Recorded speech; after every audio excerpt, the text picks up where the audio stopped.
I think understanding some of those cultural nuances, especially if you're not so familiar with the culture and communities, could be really helpful to both understand your customers and also to build businesses within specific niches that may not be sort of on your radar yet. Welcome to the Product Boss Podcast, where we're dedicated to helping product-based business owners turn into revenue-generating, successful, happy product bosses.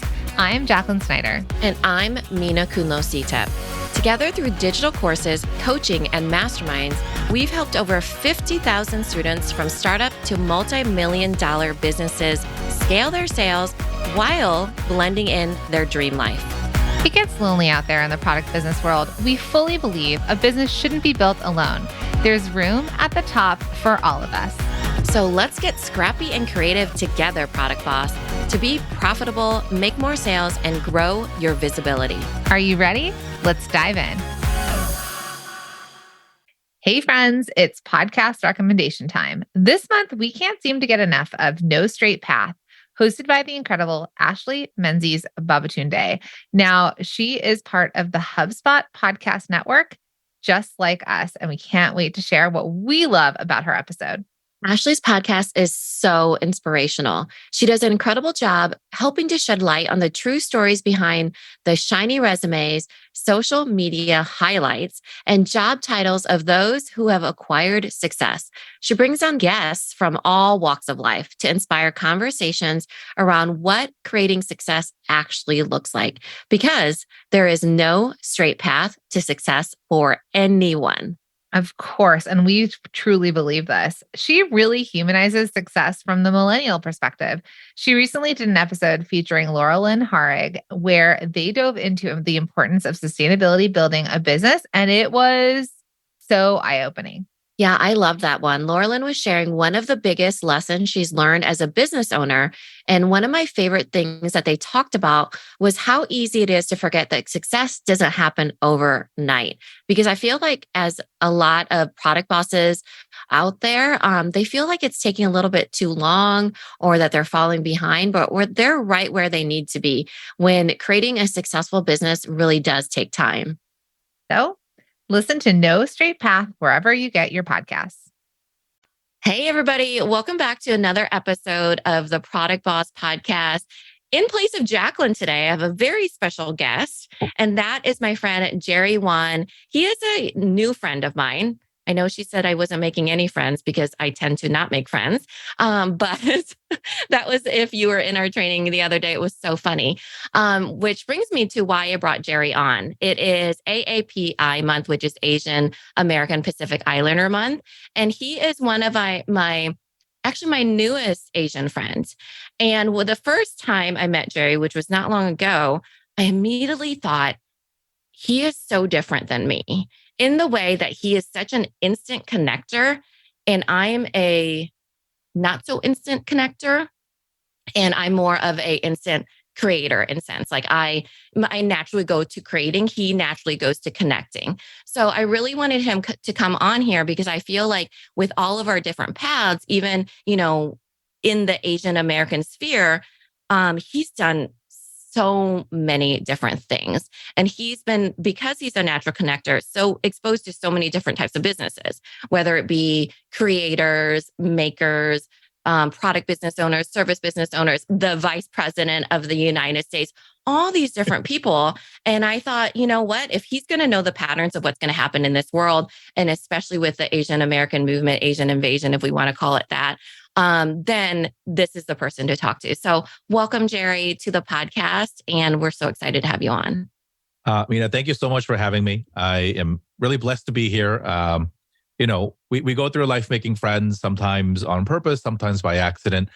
This one was all thanks to our mutual friend, Aiko Bethea, another badass Asian American woman doing really great work. And so grateful to Aiko and, excited to chat. Yeah. So give us a little bit about your background and what you're doing now, Jerry, and kind of what you're doing out in the world of especially Asian American change. Yeah. So simply put, I have decided to put my time and energy into helping other people live at the intersection of impact and income. And so whatever your background is, however you define impact, trying to find a way for you to produce other people to produce income so that they can take care of their family and their communities by doing good work. By functional background, I went to undergraduate at USC to study business out here in LA and spent the next 10 years doing a variety of sales and marketing roles in real estate, insurance, and other places. And that's where really I learned the business of people, right? So, what is really sales and marketing? It is building relationships, it is helping people, and then to capture the value that you create, whether it is helping somebody find a home or buy an insurance policy, et cetera. I then went to business school at Michigan to get my MBA. Um, Exited to consulting. And so I was a corporate consultant for a little while, came out to work at a place called WeWork, which most people are familiar with now. And about 3.5 years ago, I found myself at a crossroads. And as a recent father of two, and as somebody who deeply cared about the world that I would leave my kids to, I realized that there was also this gaping opportunity of creating stories from people who had similar and also uniquely different experiences from my own, from our community. And so launched a series of content initiatives on LinkedIn. I launched a podcast called The Asian Americans, got really deep into sharing a variety and the diversity of Asian American stories, was able to build a pretty successful speaking career on the back of that podcast and the relationships that I had built. And now I have, as Mina mentioned, I have a creator business. We have a creator community, a private membership community for content creators. I run a speaker mastermind for folks who want to do what I do and just really want to help people realize that their stories have worth, that their stories have value, and the things that we create into this universe, whether they be physical products like many of you, or just you as the product, should be something that you should consider marketing and capturing that value so that you can create experiences and legacy and value for your own families. I love that. One of like Jerry mentioned, Aiko is one of our mutual friends, and we happened to be in Austin during similar time that you were there for South by Southwest. And you had created a creator marketplace there, right? During that time.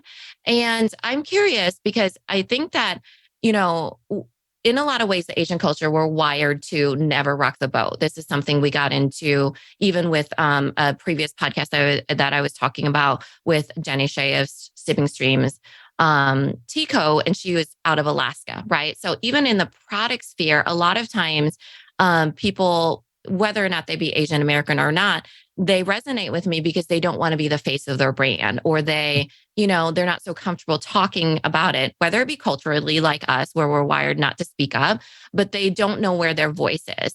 And I thought was really interesting when we first chatted, in your speaker mastermind that you just were mentioning, you said that was it 8 out of the 12 people were Asian women? Correct. Yep. 8 out of 12. Yeah. Probably to fix that wiring that they were never supposed to speak up, and now to find their voices and speaking up. But what are you finding that is like the most friction point of getting people to find their voice, and how are you helping them overcome that? I think it's a lot of facets. What primarily, I think it's what we've been told. I think it's a lot of self-identity and the things that we were taught to believe, starting with our parents, our immediate communities, which are extensions of our parents' social circles, and then the system, broadly speaking, whether you want to, call that the American education system or the professional sort of, world that we live in, that has continued to perpetuate for us this notion of what we're supposed to do and what we're not supposed to do. And so I want to be fair and to, give credit to the folks who have really sacrificed so much for us to be here. And that's our parents, our grandparents, and the generations before. And for them coming to this country, whether you came here as a refugee, adoptee, or immigrant, the self-identity was really rooted in survival, seeing ourselves as the outsider. And in a very short amount of time, in perhaps one generation, we, you, me, and other folks in our generation genuinely believe that they did that so that we could build upon that and to carve our own space in this landscape, whether it be business or otherwise. And because of the speed of that transition and because of the lack of cultural awareness, I don't want to say education, but the understanding that our parents were trying to raise us in a world that they were not familiar with, I don't think that empowerment piece was really there.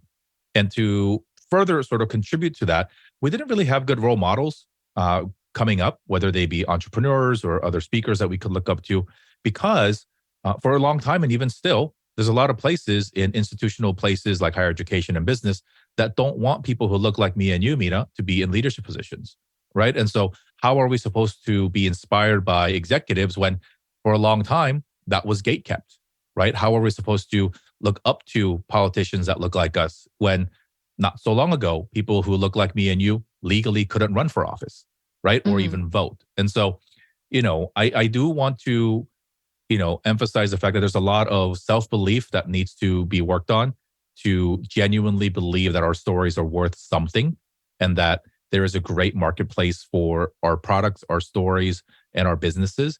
And the other part, which is the uphill battle. And again, you don't have to be Asian to resonate with this. But if you identify as a member of a marginalized community, the deck sometimes is really stacked against us, that we don't have as many opportunities. We're constantly underpaid. And there are people who feel discomfort or working to not have us included. And so, helping people talk about these things is the primary thing that I do, because we don't talk about these things enough. I think many of us have been taught and in this notion of do a lot of good work, hard work to be accepted. But then we never really asked to what thing or to what place are we trying to get accepted into or to be assimilated into, and is that where we want to be? And I think considering a lot of the, the unfortunate things that have happened in our community the last 2 or 3 years, and the conversations shifting in terms of, hey, who are we? Who do we want to be? And sort of what impact do you want to leave for your kids and future generations? I do believe, and I see it, a new wave of empowered folks who are, for the first time, perhaps realizing the value of their story, realizing the value of their product, their creation, and getting more comfortable. And it is always going to be a battle, but getting more comfortable than we were yesterday about talking about the objective net value that we bring to our audiences, our customers, and our peers, and capturing as much as we can of that value. Yeah, I completely agree. I think that, I saw a stat that was on, because you do public speaking, right? You engagements across the country, mostly with the universities. And I think was it on your Instagram, maybe perhaps it was a stat that was something crazy that a certain percentage of Americans couldn't even name a prominent Asian American leader. This was probably before Kamala Harris, or maybe they don't associate her. It was during. Okay. The survey was done, I think, in 2021. It's in 2022. 21 or 22, and 53% said, I don't know. And then the next three names were Jackie Chan, Bruce Lee, and Lucy Liu. And those people are, great people and have done great things. Like Jackie Chan is not an Asian American. Bruce Lee, unfortunately, passed away 40 years ago. Lucy Liu is an actor. What do they all three have in common? They played upon the martial arts stereotype that most people associate Asian folks with. And so, and the survey population was like a broad 4,000 plus Americans of all different types of races and backgrounds. And you're like, how do you not see us in the everyday? Our vice president is Asian American. People who win gold medals for this country, right? Like Chloe Kim and other folks are Asian American. People you see on TV and otherwise. And the fact that in a survey that didn't click tells us two things. That one, sometimes you're invisible, and sometimes we are seen as not one of you or one of us, right? Because we are otherized. And this thing is called the perpetual foreigner syndrome, where it doesn't matter if you're born here, it doesn't matter what you do in this country. Some people will never see you as an American. They will always see you as a Korean, right? As somebody else, right? And so, that statistic, and that was a survey done by a group called Launch, kind of shocking, but also not really, right? Because I think depending on who you are and where you've lived in this country, we have all felt at some point or another this sort of invisibility, or this sort of, where are you from? And continuing to be asked, where am I from? Because for some people, Jerry from Los Angeles is not a sufficient answer. They have Yeah. to get down to, oh, you're Korean and you're from Korea and your real name isn't Jerry, is it? And that is really to make us feel othered. And again, I think for our parents and some of the earlier folks who were here, that was met with, and what do I need to be accepted by the person who doesn't see me as that? And I think the tides are shifting a little bit. Obviously, we have a little bit more economic power within the community. We have a little bit more political power. And we're, as a community, becoming a little bit more cohesive and supporting each other's businesses in a way that I don't think we've seen in the past. And so all those things that I think are leading to this movement of, hey, not only are we going to take care of ourselves economically, but it's okay not to be accepted or not to be assimilated because our stories in and of themselves are valuable. We have large enough audiences who value that. And then just to play sort of the global game for a second, Mina, like Asians are the global majority.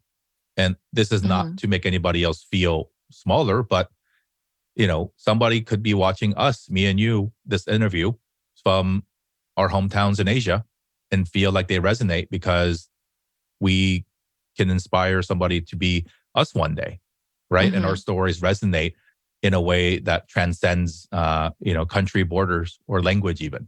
And so that I think is sort of the opposite side of the opportunities or sort of the situations. The unfortunate news that sometimes we hear is that there's this great opportunity to own our stories and to build businesses on it. Yeah, I love that.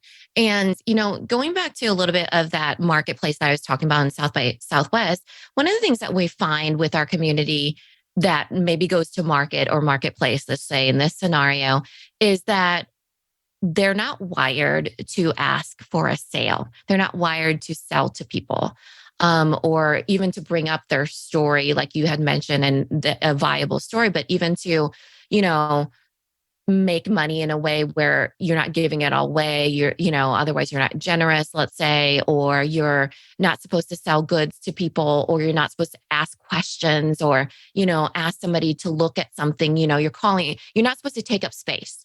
Right. And so can we talk a little bit about that? Do you see that at all? And do you see a change, happening? Yeah, I think the question of like, how assertive do you want to be is a really interesting question, right? And I think, and I'm going to speak in just very broad generalizations. And so if this doesn't apply to you or your specific culture, I'm not trying to, put words in your mouth, but, I think it has to do with sort of the social contract that we grew up with in our own individual, unique, yet, oddly similar Asian cultures. And it is a little bit more collegial or a little bit more collectivist minded than Western or American culture, which is rooted in a little bit more individualism. And so this notion of if I do good work for a company, will they take care of me in the long run is more of a collectivist mindset of course, right? Like, and so, and not to say that it's an American ideal, but I do think that the way that we exist in a capitalist society has somewhat to do with it. But, and so why that's important to talk about small business owners is the notion of if I create a good product and if I am good to the community, will they support me is sometimes an assumption or a way of operating business wise that is a culturally more attuned way of operating than somebody who was raised in a different environment or culture who was taught you must ask for this sale, right? Because asking for the sale might come off as, and this might sound odd to some of you, it might seem a little aggressive, right? Shouldn't you just present all your offering and then let that person decide? And again, this is just I don't want to blanket culture, but different people have different selling styles, right? If you've sold anything, and I'm sure all of you have, you don't you don't make the same pitch to every single customer. And not to generalize an entire population of community folks based on what they look like, but there are certain things that I think are important to be mindful of when it comes to how aggressive do you go for a hard close, or do you let that person walk? And it really has to do with, I think, a little bit of culture, but also a little bit of just our own education that we received on how assertive you are to be, right? Sometimes we prioritize harmony and peace and getting along rather than sometimes asking for a sale or being assertive could be perceived as creating conflict because now you are asking for a response to something, right? And so Yeah. I think it's, but I think with a lot of the makers who come to the markets that we produce or to, work with us on stuff, it is sort of finding that balance. Because if you are an Asian American business owner, your customers are likely both Asian and non-Asian. Your product might be rooted in something cultural that's important to you. Maybe it isn't, right? You could make widgets that don't have anything to do with anybody and make great income and to build a great business to hire a lot of people and to help people. But I think understanding some of those cultural nuances, especially if you're not so familiar with the culture and communities, could be really helpful to both understand your customers and also to build businesses within specific niches that may not be sort of on your radar yet. As your business grows and scales, it's important to have a good customer relationship management system, something that organizes and manages your important data. Because the more you scale, the more you have to keep track of. Unfortunately, it can be tough trying to find a system that is easy to use, especially for Mina and I, who we really need something that's easy to use. Yep. Easy to use. Definitely. It's even harder to find one that grows with you as your business grows. Plus, trying to find a new system every time your business grows takes time and energy that could be better spent elsewhere. This is why many businesses choose to use HubSpot CRM. Not only is it super easy to use, but it also grows with your business because it's built to scale. You can even customize it to the way you do business so that it's working specifically the way you want it to for your business. Absolutely. It's for sure a top choice because especially since it has tools like ad tracking, social media management, and AI content assistance, it allows your team to get more done in less time. That way you can scale even quicker. And the fact that it grows with your business and is built to scale is incredible. No matter how big your business grows or how much data you need to keep track of, HubSpot CRM will handle it all. It truly is a lifesaver, no matter what stage of business you're in. Get started for free today at HubSpot.com.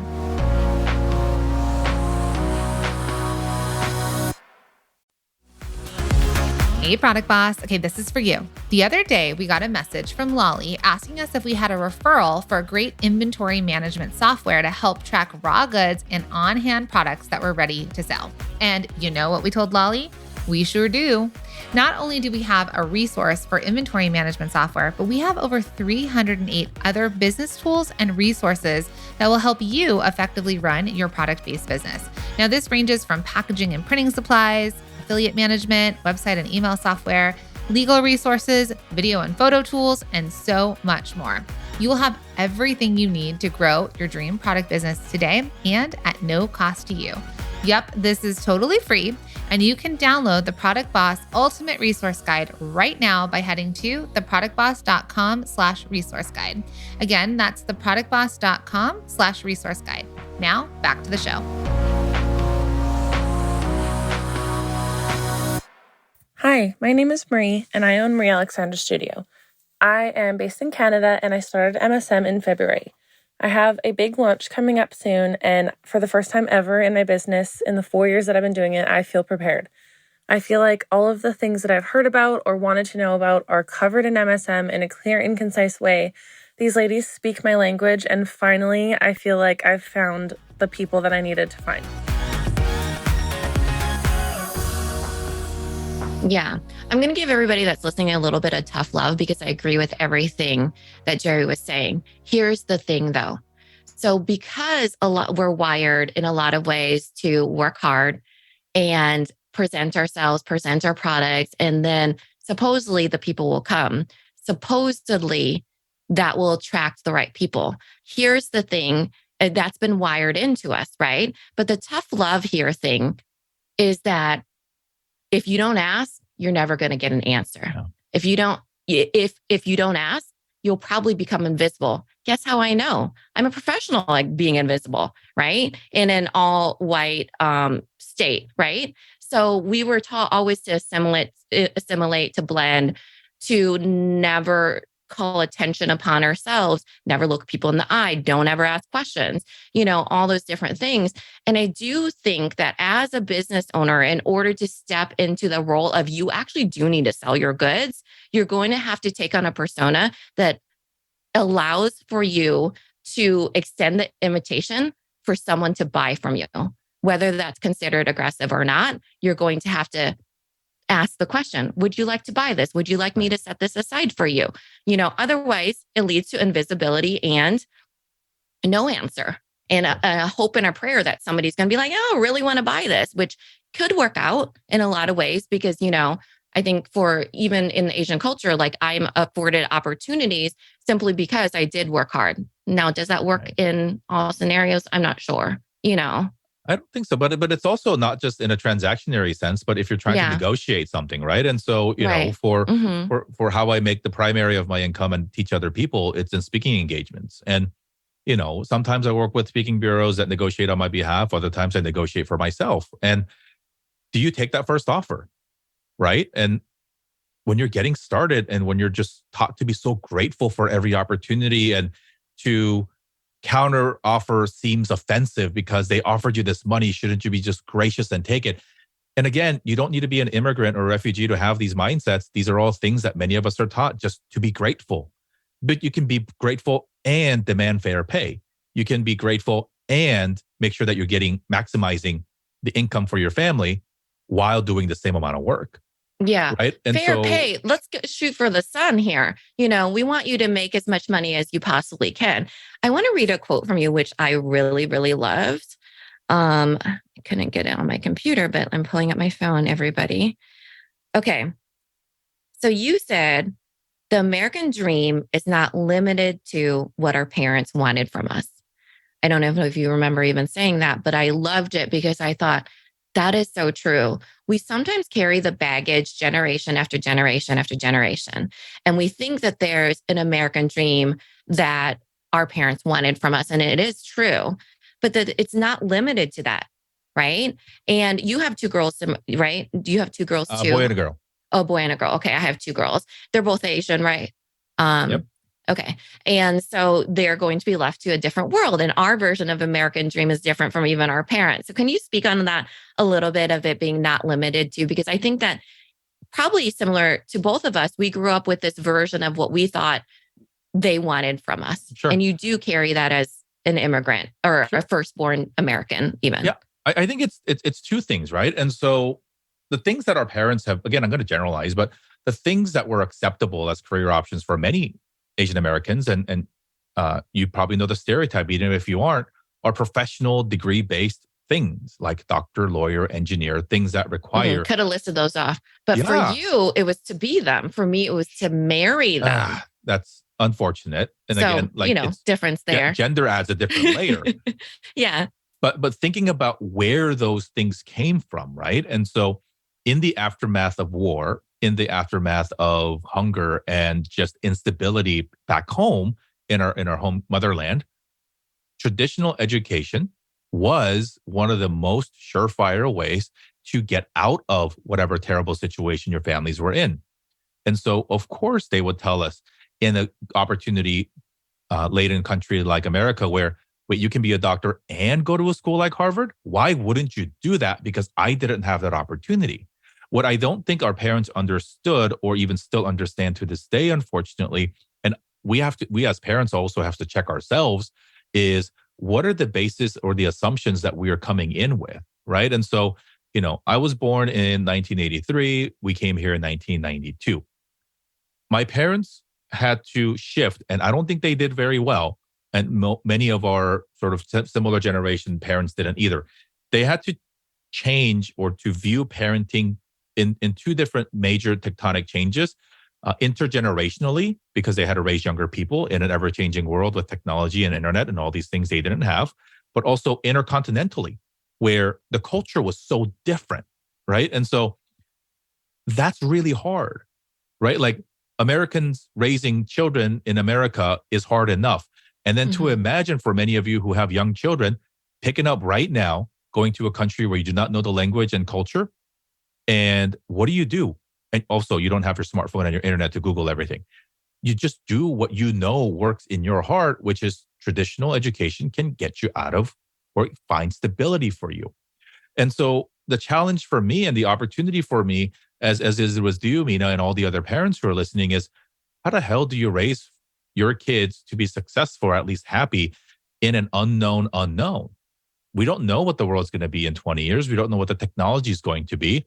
And regardless of your viewpoint of the world, things are going to change. And so, how do you create confident, happy children and to also let, not have them repeat some of the same mistakes that we made or that we continue to make? That I think is the challenge. And the reason why I love entrepreneurship so much, one, it provides me the flexibility to control my schedule and to prioritize my schedule and my life so that I can be there for them in ways that I wish I had growing up. Many immigrant kids never had their parents show up to Little League. They didn't even, not even think about the fact that their Asian parents can be Little League coaches. I am my son's Little League coach because that's important to me. For one, for him to see me in that way, but also to have all the other neighborhood kids see an Asian dad wearing the coach jersey too, because those are things that we aren't wired to think is normal. And two is to be able to actually impact their own sort of direct lives, but also sort of their world around so that they can grow up in a world that feels a little safer for them and that they don't have to have the identity conversation so much. This is something that I talk about constantly, but I want to talk about half the stuff that I talk about in the past tense in the future. I don't want to have to talk about the safety of Asian Americans in America. I don't want to talk about racism. I do not want to talk about us having to, I wasn't born Jerry, but why did my parents name Jerry? Because actually, can we go over that? We didn't go over, are you Korean or yes. Is that right? Okay. Can you kind of go back into your background a little? Yeah. So born in Korea in 1983. My parents were born in the 50s, post-war. My grandparents, all of them were born in an occupied Korea by Japan. And so if you think about sort of even just the two generations of my grandparents or three generations from my grandparents to my kids, like within a century, the complete, like unfathomable change, right? And so having gone from being born into a country for my grandparents that was no longer yours to fight for independence, then to be involved in the war, and have my parents being raised in post-war Korea, where it was totally politically unstable, and then to have my kids be born in America and to have the opportunities that we're giving them, like, that's a lot to process. Oh, by the way, we don't talk about our feelings in our community. We don't ask for help, right? We're supposed to toughen up. And again, I think this is for some, and again, I'll generalize here, especially for the men, we talk less. We talk about our feelings less. We're supposed to be macho and toughen up and, drink your feelings away, or, you have to be strong for your kids. And these are all really terrible stereotypes that we have internalized. And, what are we really modeling for our kids? But, what a blessing, for us to even talk about this stuff, with each other, but with other people who are, willing to listen and to learn and to, help us sort of collectively shape our businesses and shape our future together. Yeah, I agree. That's exactly why I wanted to bring you on, and really what I wanted to talk to you during AAPI is because I think that whether it be culturally, racially, gender or whatever, there's marginalized communities. And the thing with them is that every generation, you get to choose what limiting beliefs you carry on. So for even whether it be culturally or not, there's some of you that might be telling your kids that those assumptions, like Jerry had mentioned, that artists are starving, that, entrepreneurs are salesy, that, money is evil, making money is evil. So all these limiting beliefs that get in your way, probably from childhood or how you grew up and how you were wired. And while they were maybe true for other people that told them to you, you get to choose if they're true for you or not. And so I grew up in a very much, very, very much like Jerry, where, predominantly, white state, Iowa and everything like that, but in a different way because I am a woman in this culture versus a male, but I'm married to the firstborn male. So Lord knows the kind of responsibility that he has on his shoulders. I mean, I know, So I think that for all of us, we even outside of like within our marriages or our spousal partnerships or even business partnerships, we have our own perception of things, our own set of beliefs that might limit us or that we might pass on. So I think, in wrapping up, what is something you want to leave? And it might be what I feel like lately, the last conversation we had, we were talking about how you're going to create your impact.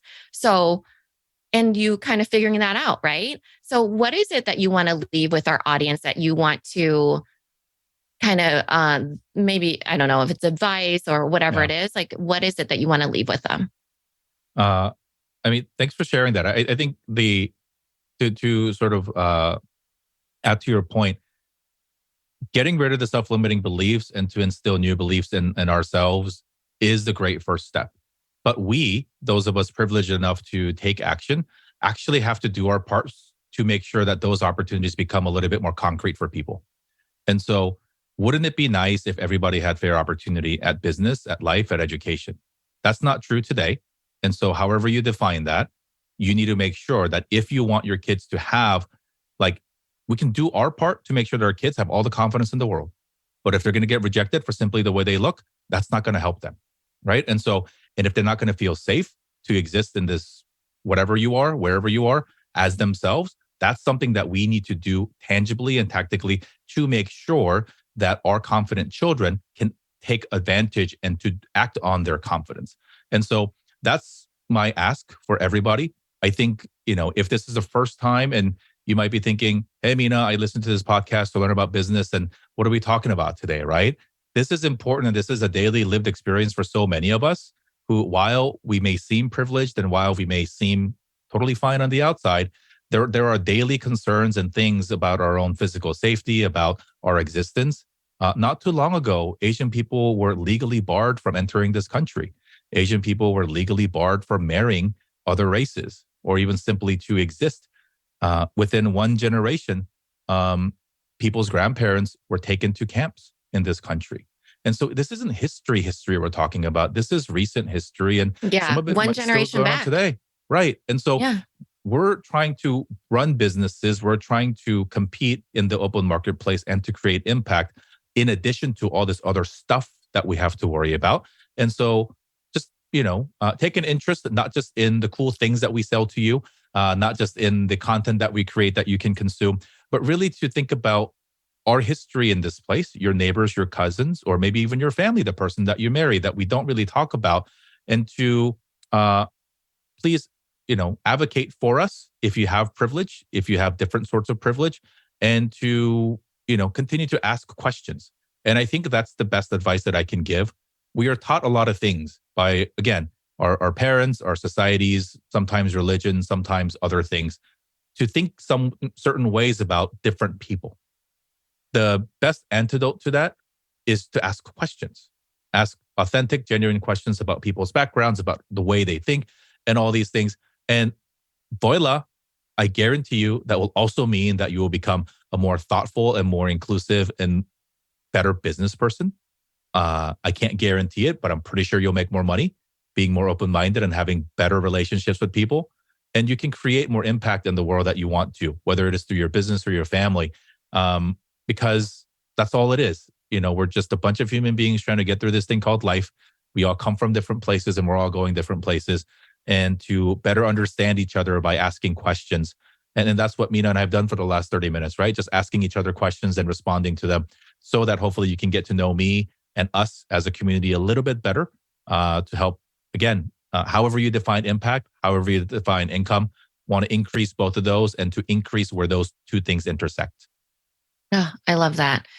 You can tell just from that what a master of connection that Jerry is, because I'm going to take that advice for sure. You inspire me to connect more, to ask questions, to really, show up, take up space and all the things. And I do completely agree. I'm glad we had this conversation of the first thing you do is just you talk about it. And I think that sometimes can be so hard. Show up and talk about it. So thanks everybody for tuning in. Jerry, can you tell everybody where they can find you, support you, send people to you? Sure. You can find me in 3 different places. On LinkedIn was where I actually spend most of my social time. Jerry Won, WON, is where you can find me. On the internet, it's jerrywon.com or jerrywonspeaks.com. And then on the Instagram, it's Jerry J. Won, because some other person who I don't like has squatted on at Jerry Won for 12 years and I can't get it back. But it's Jerry Won pretty much everywhere else on the internet, except on Instagram, you got to add my middle initial. Okay, great. Actually, I totally forgot I wanted to ask this, so we can always cut this out if we want to later on. And we get so chatty too, the two of us. But in a wrap up, you actually, and I alluded to this. This is why I wanted to bring it up because I had mentioned it earlier. You interviewed Vice President Kamala Harris. Yes. That to me is like pinnacle of success. How do you feel after that and feeling like, where do you go now? And I just want to see what your perspective of that is. There's been a lot of things that have happened in my life as a result of taking ownership of my own story and creating a platform to share other people's stories, namely the stories of our Asian American community. We're recording this in early April. 2 days ago, I took my family back to DC to attend the White House egg roll, the Easter event at the White House. And that was my 5th time that I've been to the White House in the last 12 months. Interviewing the vice president, which we did in person in Seattle, would be the 6th sort of what the heck is happening in the world story, right? And I think, just like you on this show, we don't celebrity chase. We believe in the power of everybody's story. But there are a few people, I think, in the Asian American community that if you start a podcast or if you want to interview people, that you sort of have on your like, that would be really cool.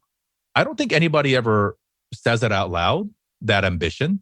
But, the vice president was on my list of, if we can somehow get her, wouldn't that be so cool, right? She is the first ever Asian American vice president. She is the highest ranking Asian person in the federal government system and just a really true inspiration to so many people, especially her being biracial, of what can be possible. And shockingly, biracial and a woman. Yeah. And it's ridiculous. And so, actually her team reached out to me and said, hey, we want to invite you to an event. So I first went to an event at her house, at her home in DC at the vice president's mansion, and met with her press team. And they said, hey, I think she'd be a great guest on your show. I said, I agree too. And so hey, have you ever thought of this? It's wild. If you want to listen to the backstory of how this all happened, you can listen to that episode on Dear Asian Americans podcast. But, it was wild. It was a whirlwind.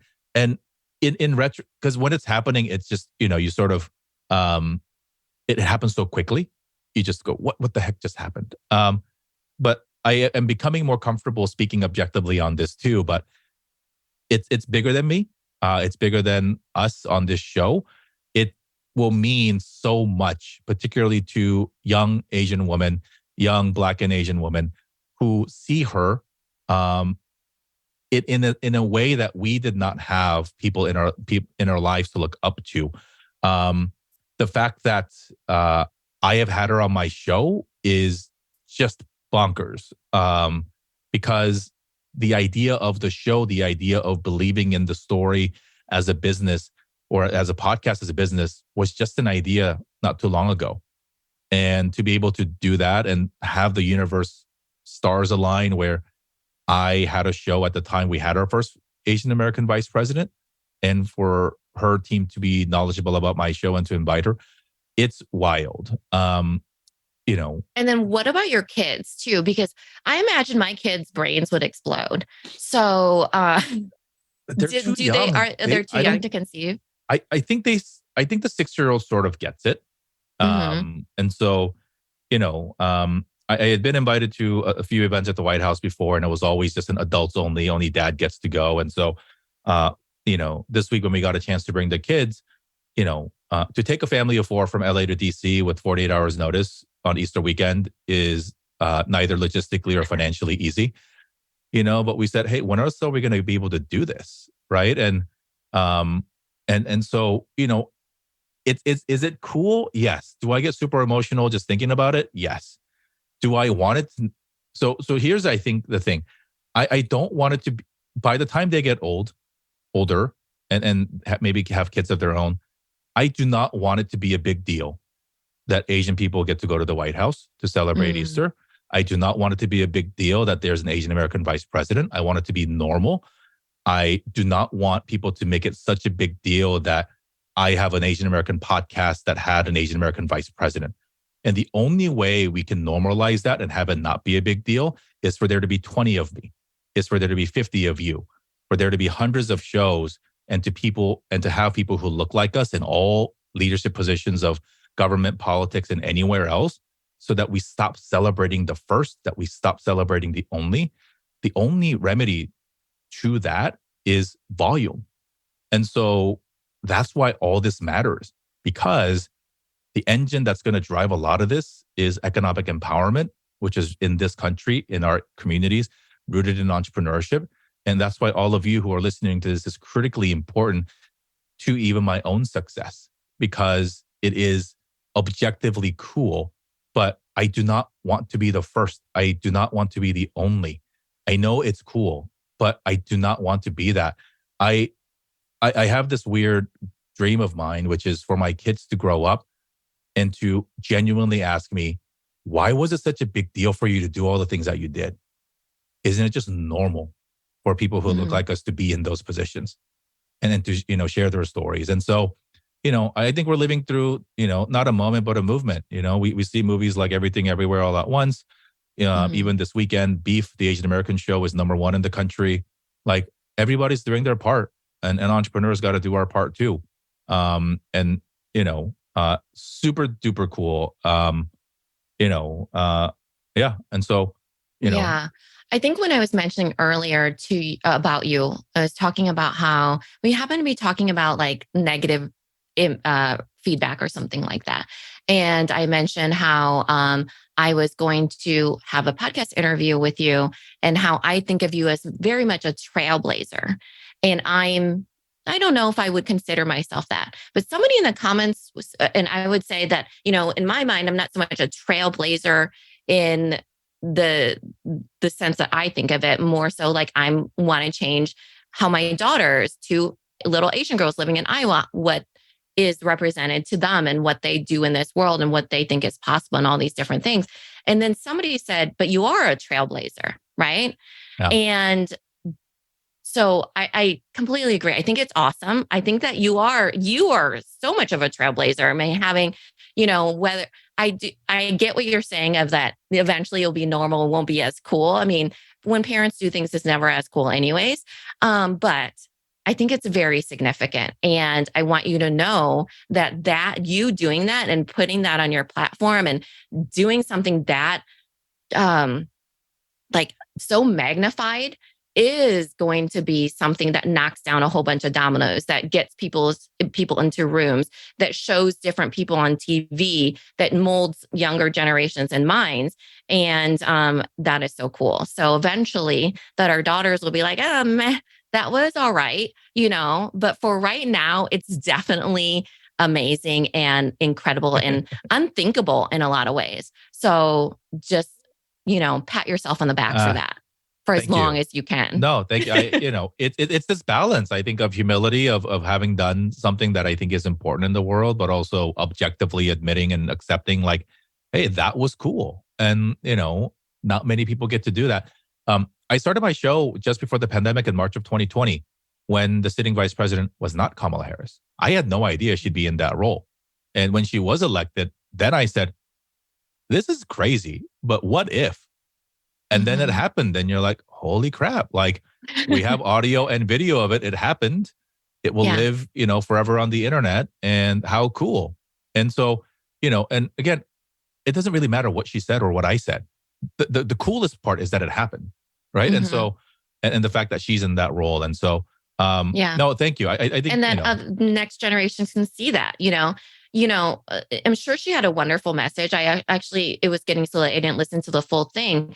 But if I were to show my daughters that, like I said, they would lose their minds, and even they're growing up in a different generation. So I think that that's so cool. I wanted to touch on it a little bit. I think humility, that might be the Asian person and talking into you, like, what is humility really? I think that you did something incredible, and that in order to amplify it even more and to make more impact, you are going to have to magnify it even more, because it is so cool. And until your kids get old enough, and then it's their turn, Awesome. No, I appreciate that. And then we need friends like each other along the way to help, sort of break us out of our shells and to continue to encourage each other, no matter where we are on our journeys, right? Because that's the whole point. Yeah. All right. Thanks so much, Jerry. Thanks for indulging me in that story at the very end there. And I hope you all enjoyed this episode. And again, check out Jerry J1 on Instagram, right? Jerry J1. All right. Thanks, everybody. Thanks, everybody. Bye.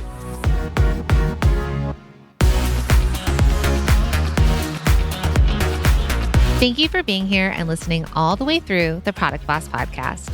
If you love our show and it has helped you in any way in your business, would you mind doing 2 things for us? Subscribe to the show so you never miss an episode, and leave us a review. Reviews help other product entrepreneurs know that this is the place to be to grow their businesses and realize that they're not alone. And we know that you all know that a 5-star and honest review helps you sell more products to more people. So you know that your reviews help us reach more listeners around the world. Remember, what we give is what we receive, and we are all about helping each other in the Product Boss community. We are all in this together. We would be so appreciative of you if you could take the time right now to subscribe, leave a review, and even share this episode on social or someone you know so we can impact more lives. And remember, subscribing means that you will get notified each time we release a new episode, so you never miss a thing. You have helped us grow and climb into the top 10 of all marketing podcasts, and together we can keep climbing. Thank you, friends. And remember, there is room at the top for all of us.